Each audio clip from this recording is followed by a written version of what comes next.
Good day everyone, I am Iraisel M. Alves from BSHM1A and these are the content of my infomercial video about biodiversity. This is biodiversity.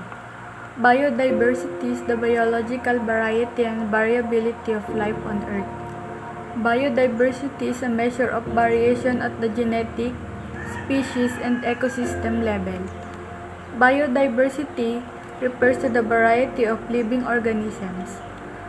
Biodiversity brings together the different species and forms of life, like animals, plants, and their variability.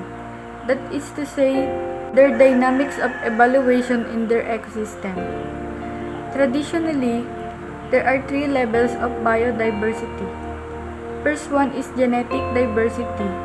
It is about the diversity of genes existing in the living world. Second one is the species diversity. Species diversity describes the diversity of living species. There are billions of living species on Earth. They are all different and divided into groups depending on their species like insects, animals, plants, and fungi. And the third one is ecosystem biodiversity.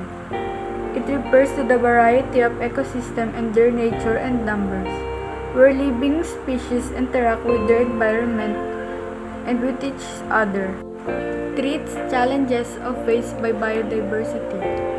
Climate change has always happened on Earth. It is a long-term alteration of temperature and typical weather patterns in place.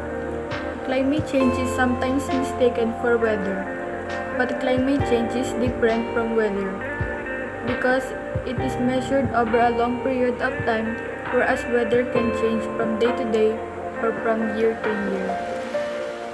Current situation of the Philippines biodiversity. Thunderstorm. It is also known as electrical storm or a lightning storm.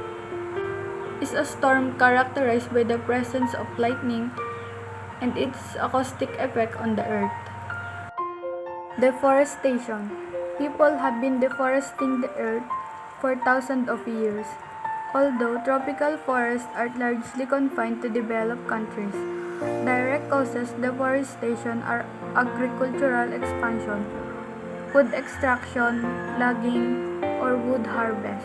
Forest loss is both a cause and effect of climate change because climate change can damage forests, for instance, by drying out tropical rainforests and increasing fire damage in boreal forests. Flash flood is a rapid flooding of low-lying areas, washes, rivers, dry lakes, and depressions.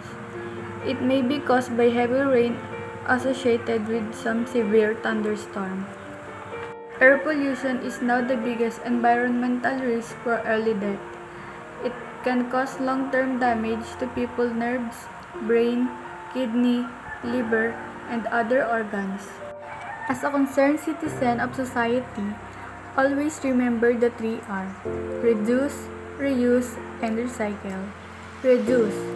Try to reduce the amount of waste you produce. This is the best way to help the environment. Reuse. Think of ways you could reuse, something like shredding paper, buying bedding, or saving glass, jars, or storage. Recycle. This enables the materials you throw away to be used again by making them into the new product.